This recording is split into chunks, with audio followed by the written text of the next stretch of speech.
우리 좌우사람하고 한번 인사하겠습니다. 사랑합니다. 축복합니다. 한 번 더 인사할까요?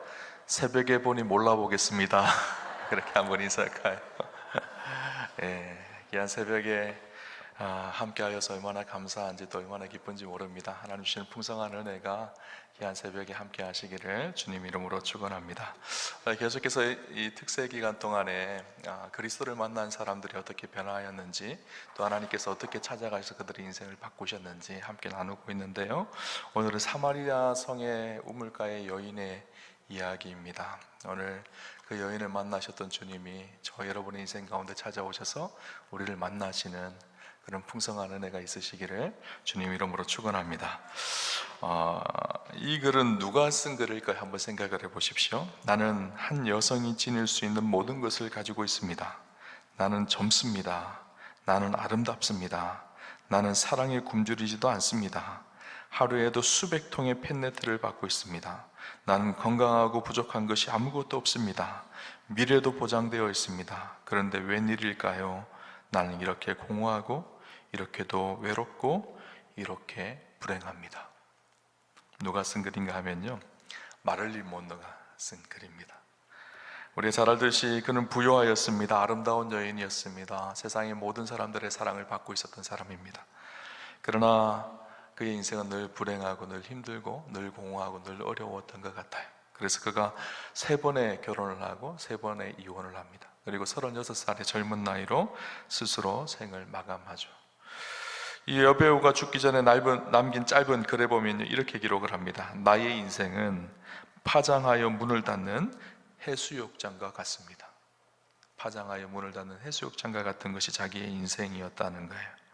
그의 인생에 찾아오는 외로움, 고독함, 이 갈급함을 해결할 방법이 없어서 그의 인생을 결국 젊은 나이에 그렇게 스스로 목숨을 끊는 그런 안타까운 일이 일어나게 되어졌죠.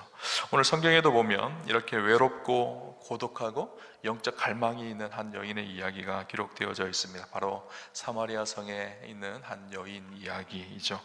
예수님께서 유대 지역을 떠나서 예수님이 살던 갈릴리 지역으로 올라가실 때 사마리아 성을 지나가십니다. 보통 예수님은 사마리아 그쪽 땅으로 올라가시지 않으셨거든요. 요단강에 있는 편안하고 쉬운 길로 유대인들은 대부분 그 길을 통해서 올라갔고, 특별히 사마리아 땅은 이스라엘 백성들이, 유대인들이 적대시했던 땅입니다. 터부시했던 땅이에요. 그래서 그쪽 길로 거의 잘 지나가지를 않습니다. 그런데 예수님께서 오늘 보면 의도적으로 사마리아 성을 지나서 갈릴리 지역으로 가고 있어요. 남쪽의 유대 지역에서 북쪽에 있는 갈릴리 지역에 가기 위해서 보통은 요단강 길을 따라서 편한 길로 올라갔는데 힘들고 어려운 사마리아 성을 지나가는 그 길을 택하셨어요. 이해되지 않는 일입니다. 그런데 그곳에서 예수님께서 한 여인을 만나게 되어지죠. 사실 사마리아 성은요, 유대인들이 접근하기를 원하지 않는 땅이었었어요. 역사적으로 그 배경을 가지고 있습니다. 이스라엘이 남북으로 나누어졌을 때 북이스라엘은 아수르라는 나라에 멸망하게 되어졌거든요. 그 북이스라엘의 수도가 사마리아였습니다. 아수르의 멸망을 당하면서 아수르가 어떤 정책을 썼는가 하면 이스라엘의 그 정체성을 흐트러뜨리기 위해서 많은 이방 사람들이 그곳에 거하게 하고 이방 사람들과 결혼을 하게 합니다. 그래서 민족의 정신을 혼혈 정책으로 바꾸어져서 정체성을 잃어버리게 만들었죠. 그래서 그 다음부터 유대인 혈통을 가진 사람들은 사마리아 땅을 이방 땅과 같이 취급을 했습니다. 그래서 그곳을 지나가지 않았고, 그곳을 지나가는 것을 하나님이 기뻐하시지 않는 정결 예식을 정결적으로 자기를 거룩하게 만드는 일이 아니라고 그들은 생각을 했죠. 이방인들과 말도 하지 않고 이방인들과 함께 식사도 하지 않았던 그 이스라엘 백성들은 그 사마리아 땅도 동일하게 그렇게 이방 땅으로 취급을 했던 거예요. 의도적으로 이스라엘 백성들은 사마리아 땅으로 지나가지 않습니다. 유대인들은. 그런데 예수님께서 오늘 그 경계의 선을 허무신 것이죠. 터부시했던 그 경계, 사회적으로 만들어 놓았던 그 경계를 허무시고 사마리아 땅으로 들어가세요. 그리고 그곳에서 한 여인을 만납니다. 먹을 것이 없어서 배고플 때 제자들은 사마리아 성에 들어가서 먹을 것을 구하러 들어갔을 때 한 여인이 우물에 물을 길러로 나오게 되어지죠. 유대인 남자와 사마리아 여자가 서로 이야기를 하고 대화를 섞는 것 자체가 부정한 일이었기 때문에 보통 사마리아 여인을 보면 유대인들은 돌아서 지나가거나 만나지 않습니다. 그런데 예수님께서 먼저 말을 건져 사마리아 여자, 남자와 여자 사이에 있는, 유대인 남자와 사마리아 여자 사이에 있는 경계의 선을 허물고 그에게 다가가신 분이 예수님이셨어요. 예수님은요, 경계를 깨뜨리는 일을 잘 하십니다. 예수님이 오시는 것 자체가 경계를 깨뜨리는 일이었어요. 거룩하신 하나님, 영광의 보좌에 계셨던 하나님, 하나님 나라에 계시는 하나님, 거룩하신 하나님, 그분이 인간의 몸을 입고 죄된 세상이라는 그 경계의 선이 있었는데 경계의 선을 허물고 이 땅 가운데 쑥 들어오셨어요. 우리와 함께하기 위해서, 임마누엘, 우리와 동행하게 하기 위해서. 제가 예전에 수련회를 갔을 때, 청소년부 전도사를 할 때 수련회를 가서 한 수련회를 갔는데 전국 단위의 연합 집회였었어요. 수천 명의 청소년들이 모여서 함께 예배를 드리고 그렇게 하는데, 청소년들을 데리고 갔는데 이런 간증을 하는 이야기를 들었어요.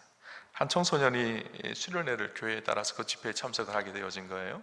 근데 이 청소년이, 이 아이가 가기 싫은데 억지로 끌려왔어요. 부모님이 가라 그러고 교회에서 막 가라 그러고, 그러니까 와서 왔는데 이제 앞에 거기 찬양을 할 때 막 청소년들이 막 뛰면서 막 이렇게 찬양하거든요. 막 뛰면서 찬양하고 막, 그런데 이 아이는 그 기둥 뒤에 숨어가지고 눈만 감고 이렇게 있었다는 거예요. 첫째 날 저녁 집회를 하는데 다른 친구들은 다 집회 시간에 빨리 자리를 잡기 위해서, 앞자리에 가기 위해서 막 줄을 서서 기다리는데 이 아이는 밥을 먹고 천천히 와서 그날도 기둥 뒤에 있었어요. 기둥 뒤에서 막 찬양을 하고 하나님께 영광을 돌리고 사람들 막 뛰면서 찬양하는데 갑자기 이 아이가 일어나더니만요, 눈물을 막 흘리는 거예요. 아니, 막 딴 사람은 막 기뻐 찬양하고 있는데 눈물을 막 흘리는 거예요. 그래서 옆에 있던 친구가 쿡쿡 찌르더라는 거야. 야, 지금은 눈물 흘리는 시간이 아니라 뛰면서 찬양하는 시간이야. 조용한 노래가 나오면 그때 눈물을 흘리는 거야. 그렇게 막 하더라는 거예요. 근데 이 친구가 그렇게 얘기하더라는 거예요. 나도 알아, 나도 아는데 내 맘대로 되지 않아 하면서 눈물을 막 흘리더라는 거예요. 그때 나왔던 찬양이 무엇인가 하면 주는 나의 친구라는 찬양이었었어요. 주는 나의 친구, 막 이렇게 뛰면서 찬양하는 찬양인데요, 사실은 이 아이가 외로운 아이였었어요. 학교에서 왕따를 당하고 여러 가지 어려운 상황이 있었는데 그 시간에 그 찬양을 통해서 하나님께서 그의 인생의 경계를 허물고 뛰어 들어오신 거예요. 그리고 그 찬양의 가사가 이 아이의 마음속에 깊이 팍 찔렸어요. 내가 아무도 나의 친구가 없다고 생각을 했는데, 아무도 내 인생의 바운드리를 넘어 들어와서 나에 가까이 하는 사람이 없다고 생각을 했는데, 그날 예수님이 나의 친구 되심, 이것이 그 아이의 마음을 흔들어 놓은 거예요. 그러니까 자기도 주체할 수 없는 눈물과 감사와 감격이 흘러넘쳤던 것이죠. 예수님은요, 우리의 아픔과 우리의 상처를 하시고 우리의 외로움을 하시고 우리의 인생에 쌓여있는 경계의 선을 넘어서 우리 가운데 뛰어들어오시는 분이 우리 주님이시죠. 오늘 성경에 보면 4장을 쭉, 여러분 내용을 잘 아실 거예요. 4장을 쭉 읽어보면 예수님은 그 여인의 형편과 상황과 처지를 잘 아셨던 분이라는 사실을 알게 되어집니다. 이 여인은 굉장히 외로운 여인이었던 것 같아요. 대낮에 12시, 오늘 성경에 보면 6시라고 나와 있죠. 6시, 유대 시간에 6시는요 우리나라 시간에 플러스 6을 하면 됩니다. 그럼 대낮 12시잖아요 12시에 낮에, 너무너무 이스라엘은요 너무너무 뜨거워서 낮에 12시에 대낮에 물을 길러 오는 경우가 거의 없습니다. 주로 아침 일찍이나 오후 늦게 이렇게 선선해지면 물을 길러러 오는데, 아무도 없는 그 시간에 의도적으로 이 여인이 물을 길러러 왔습니다. 왜 그랬을까요? 이유가 있었겠죠. 그는 사람을 만나는 것을 별로 원하지 않아, 자기 안에 만들어 놓은 경계선을 만들어 놓은 거예요. 사람들과 가까이 가거나 사람들을 만나는 것을 원하지 않았어요. 늘 사람들에게 상처를 받고 여러 가지 어려운 일들이 있었던 그런 외로운 여인이었죠. 고독하고 영적인 갈급함이 있었던 여인이었던 것 같아요. 예수님은 그 여인이 사회적 관계 안에서 여러 가지 자기의 삶의 토대가 흔들리고 있었고, 또 뿐만 아니라 영적으로도 무너져 있는 그런 허우적대는 여인이라는 사실을 너무너무 잘 아셨던 것 같아요. 그래서 그 여인에게 진짜 생명의 물, 진짜 위로와 평안과 하나님 주시는 그 놀라운 기쁨을 회복하기를 원하셨던 것 같아요.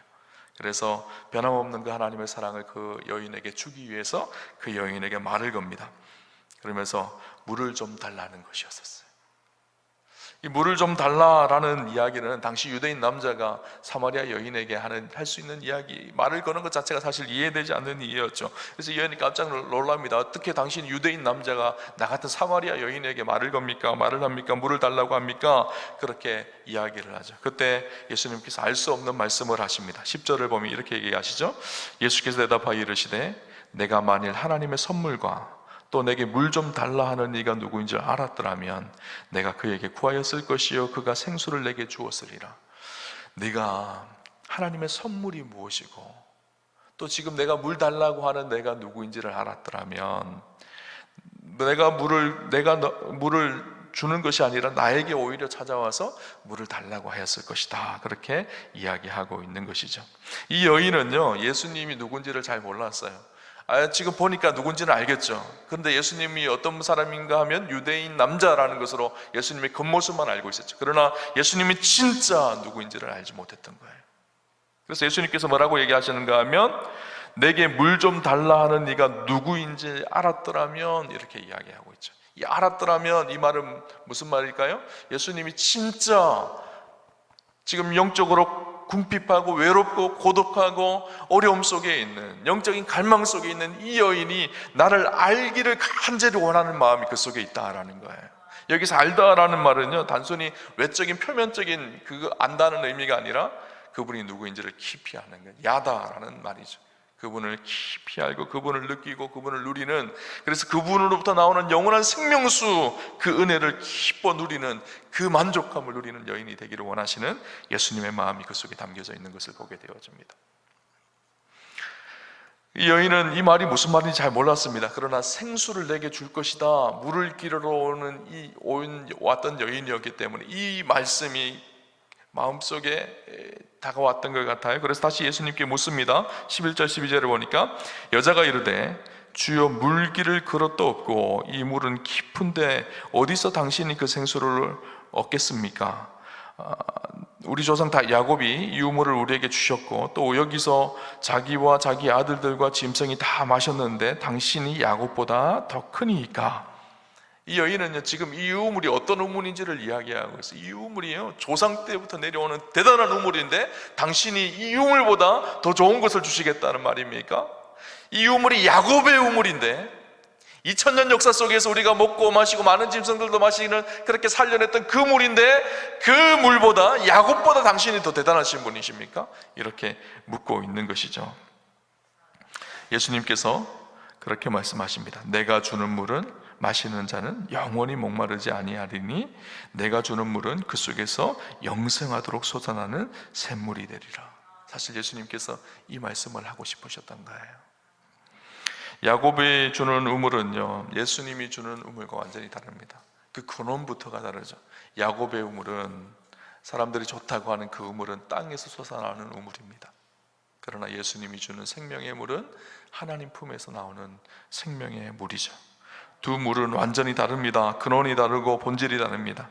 예수님이 사마리아 여인에게 물 좀 달라 대화를 하신 것은 사실 예수님이 생명의 물이라는 사실을 말씀하고 싶었던 거예요. 그리고 영원히 마르지 않는 생명의 물을 마시게 하시고 싶었던 것이죠. 오직 내가 주는 물이 진짜 생명의 젖줄이다, 내가 주는 물을 먹으면 두 번 다시 목마르지 않게 된다, 인생의 진정한 갈망함이 회복되어진다, 그것을 가르쳐주고 싶고 그것을 알게 하고 싶어서 물 좀 달라, 그렇게 말씀하신 것이었어요. 여인은 이 말을 듣자마자 바로 엎드립니다. 주여, 그런 물을 내게 주사 목마르지도 않고 또 여기 물길로 오지도 않게 하옵소서.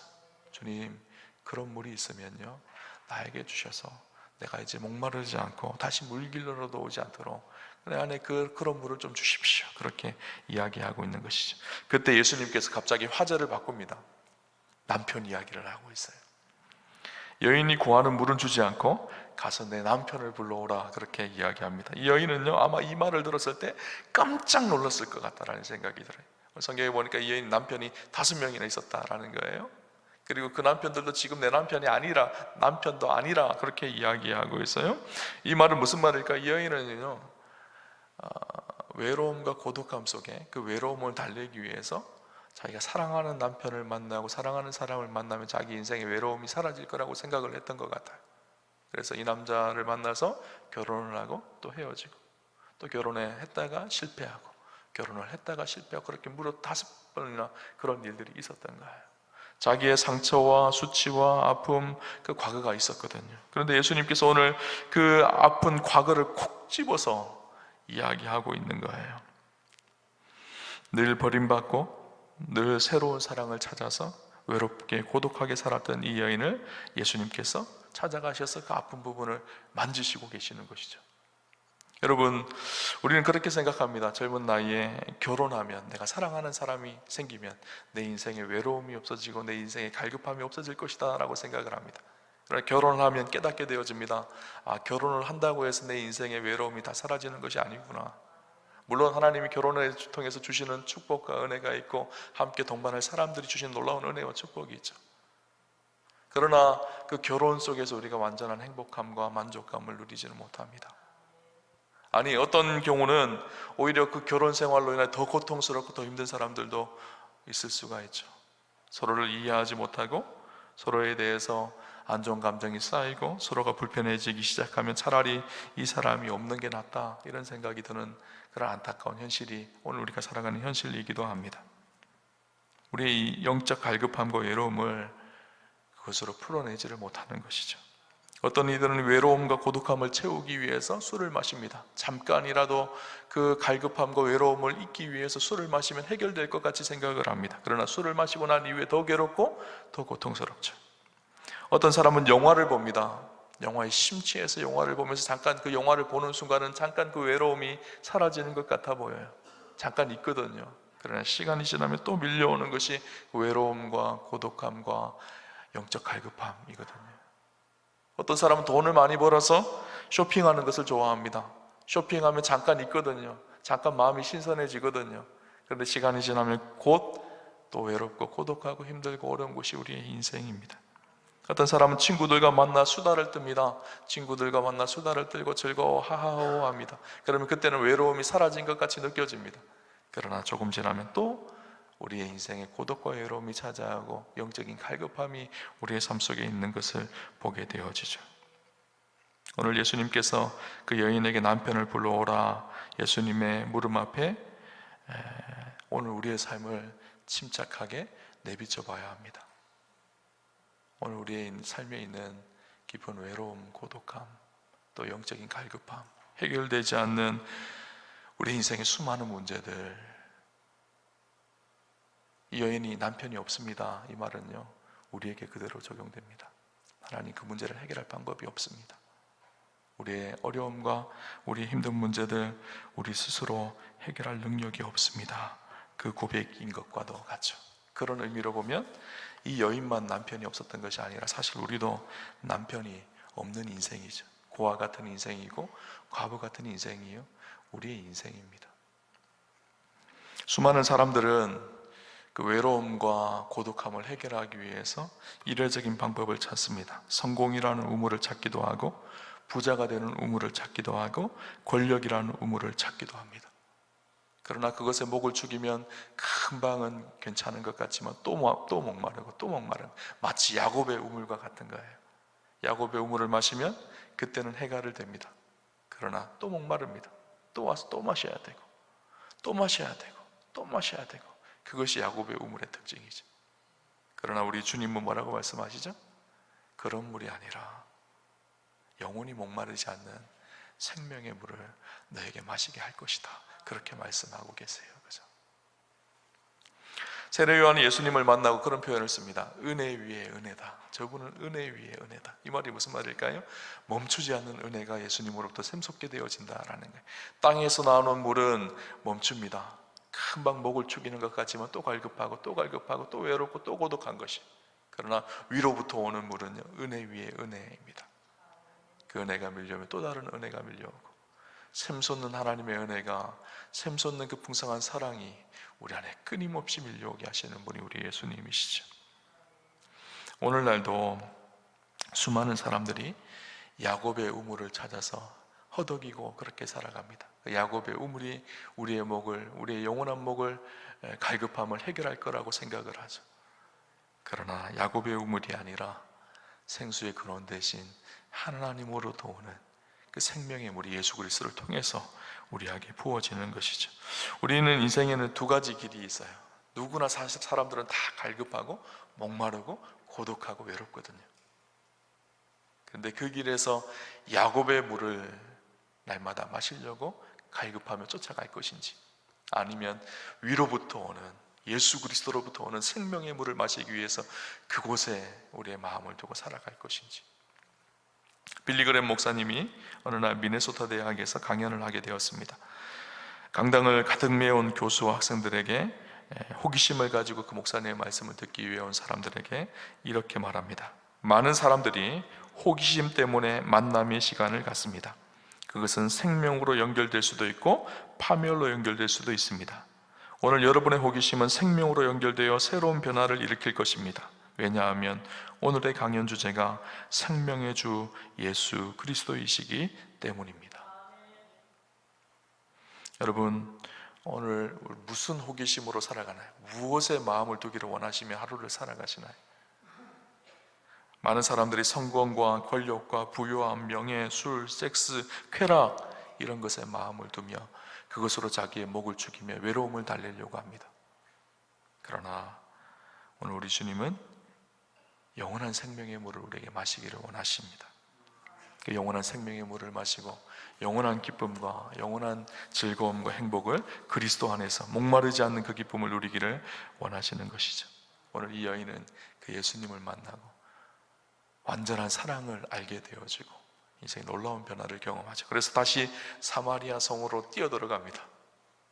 성경에 보니까 이 여인 때문에 예수님께서 사마리아 성에, 그 부정한 저주의 도시 사마리아 성에 이틀을 머물게 돼요. 사람들이 예수님이 가지 말라고 붙잡아요.